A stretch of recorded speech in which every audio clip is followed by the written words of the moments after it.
High friends, welcome back to my channel. আর আজকে আমার গলাটা একটু ভেঙে গেছে, এটাকে ইগনোর করো। তো আমরা এসেছি ইকো পার্কে। আর ইকো পার্কে আসার কারণ দেখতেই পাচ্ছ, অনেক কিছু রয়েছে, ফ্লাওয়ার, গিফট, কেক আর সবার ব্যাগ। কেন রয়েছে বলো তো? আজকে হলো টিচার্স ডে, তো হ্যাপি টিচার্স ডে সবাইকে। তো আমরা টিচার্স ডে সেলিব্রেট করতে এখানে এসেছি। প্রথমে ঠিক হচ্ছিল কোনো রেস্টুরেন্টে যাওয়া হবে, কিন্তু প্ল্যান চেঞ্জ হলো। আমরা ঠিক করলাম যে পার্কে গিয়ে একটু খাওয়া দাওয়াই হবে, মানে খাওয়া দাওয়া রেস্টুরেন্ট থেকে নিয়ে নেওয়া হবে, পার্কে গিয়ে একটু খাওয়া দাওয়া হবে আর পার্কটাও ঘোরা হবে। নইলে তো রেস্টুরেন্টে 1-2 ঘন্টার জন্য খাওয়া দাওয়াই হয়, তেমন স্পেশাল কিছু হয় না। তো এখানে এসেছিল স্যারের কলিগ আর আমাদের সব কলিগরা। তো সবাই মিলে একটা গেট টুগেদার, একটা সেলিব্রেশন হচ্ছিল। তো আমি এখানে কারা কারা রয়েছে তাদের সাথে পরিচয় করিয়ে দেবো। তার আগে দেখিয়ে দিই মানে চারিদিকের ভিউটা কীরকম ছিল।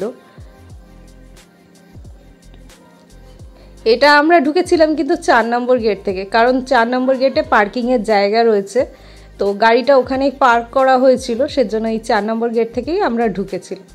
4 নম্বরের দিক থেকে ঢুকলে এরকম একটা সুন্দর গাছ লাগানো পার্ক দেখতে পারবে। তো এই কেকটা আনা হয়েছিল স্যারের জন্য, সেলিব্রেট করা হবে বলে। এই যে আমি, এখানে স্যার বসে আছে, কেকটা কাটা হবে ঠিক করালো। এই দিকটা ফাঁকা রয়েছে, ভিড় বাড়ছে আস্তে আস্তে, তো এই দিকটা কাটা হবে। এই যে সীমা, আর এখানে স্যার কেক কাটিং করবে। এখানে রয়েছে মঞ্জিসটা, আর এদিকে দেখো আস্তে আস্তে লোক বাড়ছে। আমরা গেছিলাম দুপুরের টাইমটা, ভাবিনি যে এই গরমের মধ্যে দুপুরেও লোকজন হবে।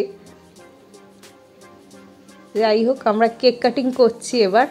তাড়াতাড়ি করে কেক কাটিং করে আমাদের এখান থেকে বেরিয়ে পড়তে হবে, কারণ একটা স্কুল বা টিউশনের একটা বড় ভিড় ঢুকেছে। আমরা তাই ঠিক করছিলাম তাড়াতাড়ি এই ফাঁকা জায়গাটায় কেক কেটে কেকটা নিয়ে বেরিয়ে আসবো। তো এখানে স্যার কেক কেটে সবাইকে দিচ্ছে।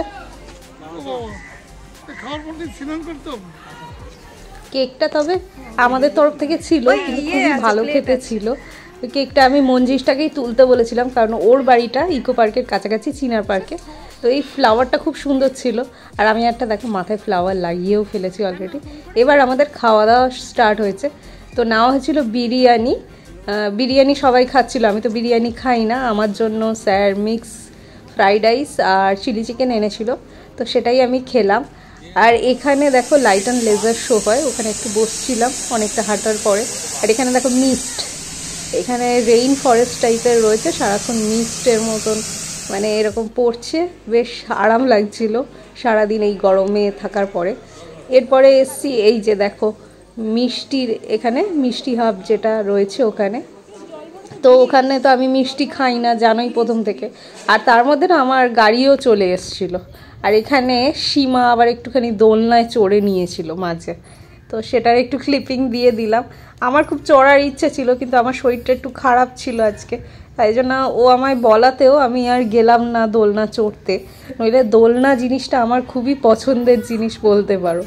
তো এটা মিস করে গেলাম। যাই হোক, নেক্সট টাইম আবার হবে। শীতকাল নাগাদ আবার একটা আসার প্ল্যান হয়তো হতে পারে, তো তখন আবার যাব।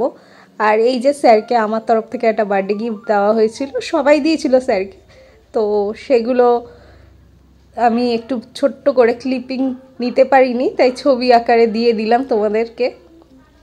আর এখানে ইকো পার্কে এলে মানে একটু টাইম নিয়ে আসাই ভালো, জানো তো। আরও শীতকালে এলে বেশি ভালো, পুরো পার্কটা ঘুরে দেখা যাবে। আমার তো এবারও সেই জাপানের গেট তৈরি করেছে ওদিকে, আইফেল টাওয়ার, আর ওদিকে একটা পাখা ঠাকা দিয়ে একটা গ্রাম্য পরিবেশ তৈরি করা হয়েছে, ওদিকে যাওয়া হয়নি। আর এইটা হলো আরেক দিনের ক্লিপিং। নেক্সট দুজন দেবাশিসদার মধ্যে একজন দেবাশিসদা একটা নতুন চেম্বার নিয়েছে, তাই জন্য আমাদের খাওয়া দাওয়া করাচ্ছে বিরিয়ানি আর ফ্রাইড